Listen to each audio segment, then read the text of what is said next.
Previously in episode 3. The brief we gave Wesley was to build something that felt solid, to symbolize precious metals. I think we came up with a very stunning image that sort of like shocked everyone in the room. Our reaction was, holy shit, that doesn't look like our building at all. It became clear to me at that point that this can become an icon which represents the resurgence of physical gold and silver as a mainstream investment item.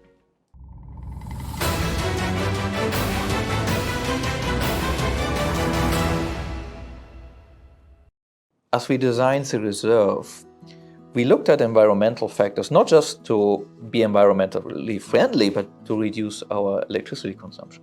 Right? I mean, there are many reasons why we should be doing this. And the first thing we did was to build a new power station. We switched from high voltage to a low voltage setup. And by doing this, we halved the grid power that we were consuming. The next thing is 2/5 of the building are our big vaulting room. And this is a very large hangar-like room. In high spaces like this, heat tends to rise automatically. So we're using some spare pressures that we have to basically remove some of the heat from the top of that room. And by doing this, we're basically passively able to cool 2/5 of the building without using much electricity. On top of that, the facade that you're seeing tends to be a double wall. There's two facades actually. So one is its existing facade and the other one is the onyx facade that we had. This double skin wall is already greatly reducing the energy usage within the building. In other words, it acts as a sunscreen before the main wall of the building. And that further collects most of the heat because Singapore is a hot place. So it's really about cooling the building, not really about heating it. And this acts as a sort of sunscreen for the building itself. And then lastly, we have about 280 kilowatts worth of solar panels that are being installed. And to give you an idea of that, we are probably going to be able to handle at least half of the building's energy needs after having halved it already with our new power station. If you take our facade, which at night will be very visible, the facade only consumes 56 kilowatts of electricity, which is 1/5 of the power we can generate with our solar panels. So then, and to be responsible to the environment, how do we not just be so wasteful to emitting lights just at night just to be decorative? So we equipped the building with solar panels, and also the LED lights. We're scrutinizing every fixture of the lights to ensure that they are low energy usage, just so that the solar panels could just feed the lights without any extra power to power them up. And in fact, the lights are only using a fraction of what we harness in a day for the solar energy. We also developed the landscape. We are working closely with a landscape consultant to bring some greenery as much as we can in the building to cool down also the space. I think that's quite important. So all in all, I believe we have greatly reduced the amount of electricity that we are consuming from the grid. And while we might not be a net zero building, we've definitely made big strides towards that.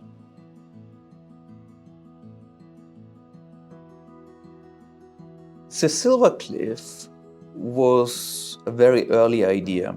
When we went into this big hangar-like room and we looked around, it just seemed like a great idea to have a hanging room, a hanging meeting room where people could go, have a meeting and be in what would most likely be the world's biggest vault room. It was one of my first or early requirements to the architect to have something like this. The first time we went to visit, I think, this space, we just thought that, wow, this is huge. And I think imagining that they will store 12 meters of all the precious metal there, it was just like almost like in a movie. We even joke like it's a James Bond movie kind. It was like very impressive. For me, when I was at just visiting the initial stage without having to embark on any design.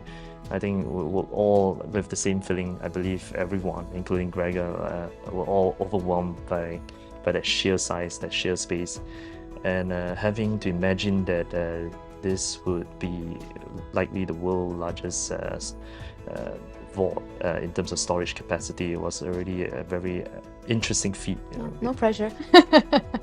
Yeah, we decided to take on this, and yeah, it was a interesting. Exciting. It's also a lot back forth that's bouncing off each other in terms of ideas between Gregor and us. He mentioned that he wanted maybe a vision, like a glass that you can look through from the 5th story. So we did develop this also. We created, like, we call it the Silver Cliff. So this Silver Cliff basically is a box that will stick out inside this big space, and you will be able from the 5th floor to look into all this space. So as we call it the 4th dimension, right? You have 3 dimension. The space is 3-dimensional. Then now that you are in mid space, I think it was interesting that we coined that space Silver Cliff, and then that name stays throughout. And it was interesting because the name came from us, and we thought it's appropriate because you're staring down at a sea of silver. It's a box sticking out in this space, so it's really like at the edge, and yeah, you cannot be frightened of height because it's a few meters down, but I think it's quite breathtaking. Yeah, so we want to also let people immerse themselves in not just on the ground, but to elevate the experience up there and to allow them to feel what's it like in the volume of nothingness in that space, looking down at just silver bars just beneath them. And that's the kind of experience which I wanted to create for the facility, and letting people be close and looking at St. Bullion from close up, basically. When we first designed the reserve, we sought to make a bigger version of our old vault, just storing gold and silver. But the reserve being such a big facility at 180,000 square foot, we have a lot of space. And as we decided to go towards an iconic building, it makes sense to find other physical items which a facility could store. So very early on, we realized that this will be a great location for art, which is also why early on we tried to obtain a license to host auctions, art auctions, which we managed to get. It will be a great location to store wine or whiskey, which are increasingly of interest. And it will be a great location to store certain luxury items, particularly timepieces, high-end watches, which, you know, these pieces might be $50,000, $100,000, $250,000 worth. And that's where the concept of the excess came about, which will essentially be handling all the watch timepiece needs of the facility. My name is Michelle Gregersen. I'm the founder and CEO of The Access, and I'm better known as Gregor's wife. The Access is essentially a platform that takes care of a watch owner's ownership journey, right? Things that he would need when he owns a watch before he sells them, like servicing, like valuation, like authentication, and probably also collateralization, because I think these 4 are very essential to a watch owner like myself, because I never want to sell a watch. If I can, I would like it to stay as long as possible in my possession. But in order for it to stay as long as possible in my possession, I would need support in taking care of the watch. You know, sometimes we have watches that are broken so badly, rejected by the authorized service centers, but we managed to make it survive for another 20, 30 years, or maybe longer, I think. The Access is different in the sense that before you sell the watch, we give you like one more option, which is to collateralize your watch. My name is Bruce Wagner. I represent the Reserve. I'm the head of the customer experience, and I also work for The Access as a CEO of the company. I grew up in Geneva, Switzerland. I study watchmaking, so I was graduate as a watchmaker. So I pick up Watchmaking basically because I always loved planet, universe and the stars, and I was pretty good with my hands when I was young to fix things. And at that time my grandfather told me that in Chopard they were looking for a watchmaker. I went to New York when I was 21 years old, so I worked 6 months over there before I became the manager for South America for Chopard. So I was there over around 5 years, and then I was transferred to Singapore. And then since I've been working over 10 years for the same company, for Chopard, in Singapore. So basically I have 25 over years in a luxury watches business. A watch could be very fascinating because when you keep the watch in good condition, you can always pass on to generation. I will die way before a watch if it's well maintained. And that's why in our business we try to maintain that for clients so they can pass on the watch. And it really gives you history more than just a value or the beauty of the watch. It adds another level of exclusivity, which is historic. Basically, I know Michelle and Gregor because in 2021, during COVID, I was working as a group general manager for over 10 brands. And Michelle contacted me, reached out to me. And she was telling me that she's looking for someone who have like a watch background and whatever I've done in my life. So I think like literally the next day I went to the workshop that she built with her brother. And we have a first leader meetings from 6 p.m. to 1 a.m. Then my wife called me to say, are you really in a meeting now? Until 1 a.m. during COVID. And then we really clicked with Michelle and Gregor on that day. So second round, I invite them to my place. So we have a dinner together as I love cooking. And then the ice was breaking a million pieces. So we directly connect. And the project that they have, either Gregor or Michelle for the watch sector and for me with the reserve, directly vibrate to me. I'm a person more like with good feeling, more than just skills. Skills can be learned or teach, but connection with people is a one-time shot. My impression with Michelle was also a very friendly person, and same thing, very knowledgeable in watching. And she have no background on watches like I did. I was lucky to grow up in Geneva, Switzerland, and then the first impression I saw the workshop, I was like, how the hell do you know to use that Vici, that tools and everything? So she literally told me, I watch YouTube, I pause, and I knew that it's already somebody with knowledge, with the tools that today we can have online.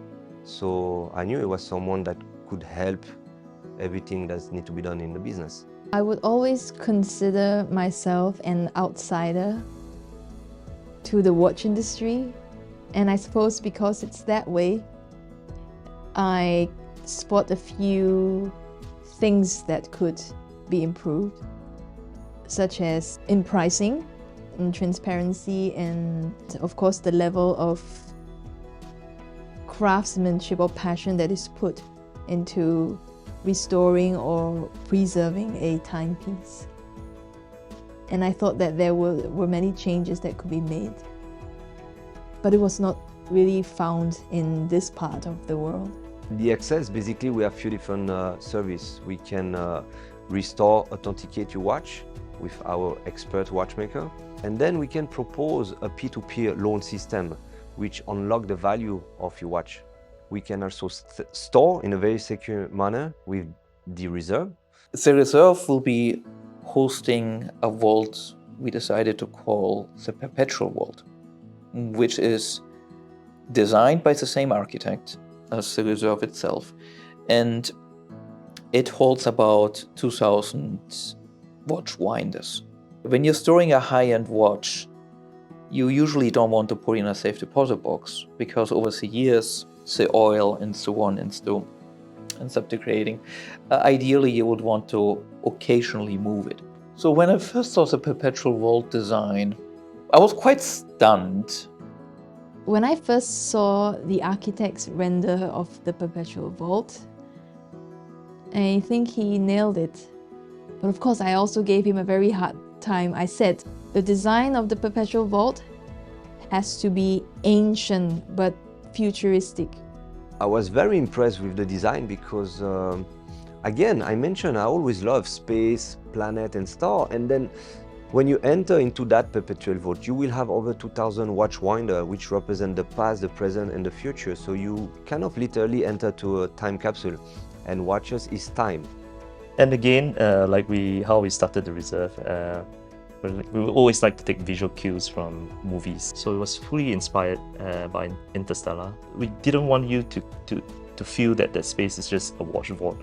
We want you to disconnect with time and to experience the space with your valuable timepiece in that space is more crucial to just being a storage facility. We also need a watch workshop, which is run by a separate company called the Access.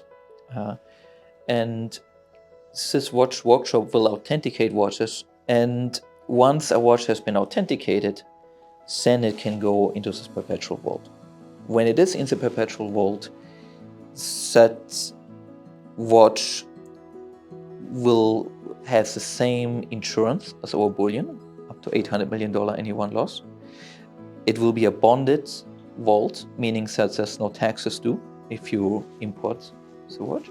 You can take that watch and you can eventually use that to get a loan against the watch using a peer-to-peer lending system.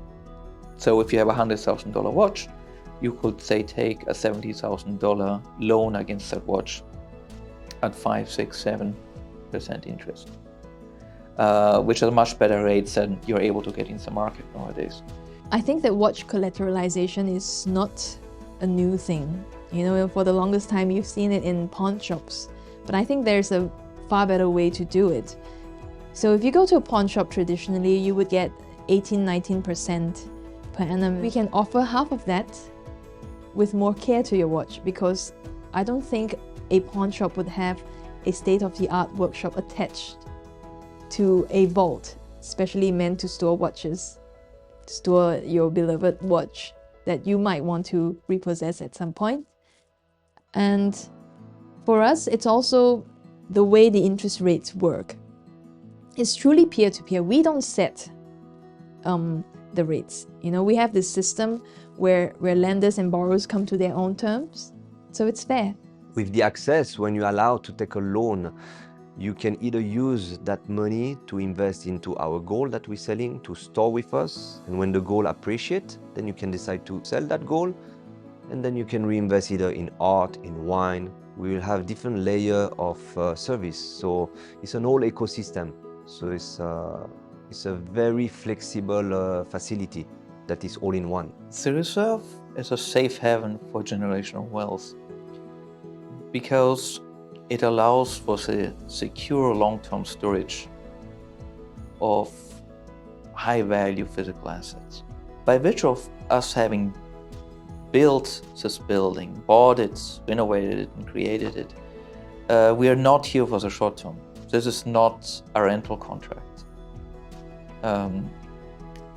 with a landlord behind it. We designed it this way to be there for the long term. And physical assets, especially gold, are investments which withstand crisis. They withstand currency breakdowns. They're intrinsically valuable. So everything we have designed and we built is around the concept of systemic wealth protection, protecting your wealth long-term against crises that are so severe that the system itself is in jeopardy.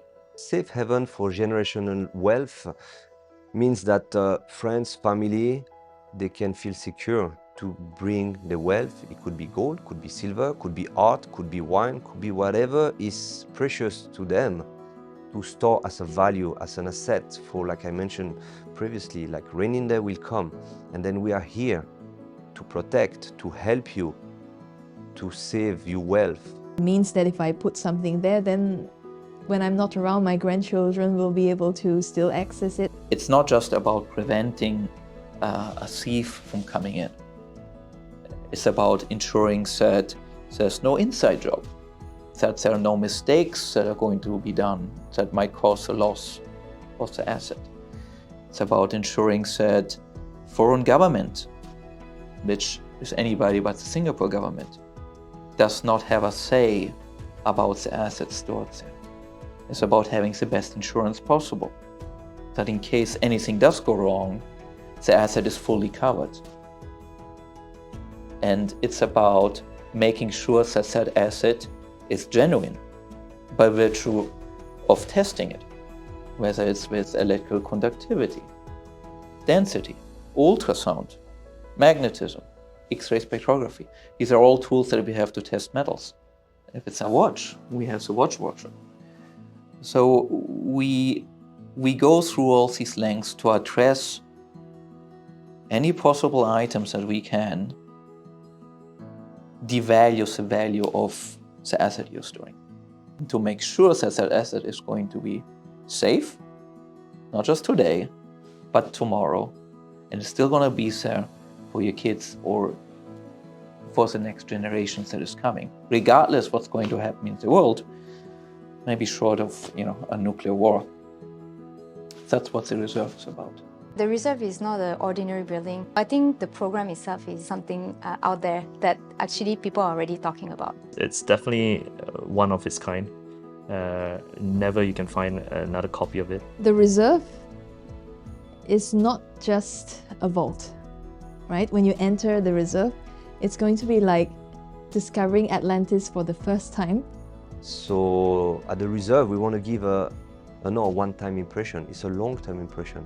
So basically a client, when you fly, or in general, when you have a very pleasant or unique experience, you remember forever. I believe that this facility will set a standard against which other vaults are going to be measured, other exchanges are going to be measured, and it will be something that's truly innovative in the industry, as we are bringing physical assets and combining them with many new capabilities. And I think that's powerful.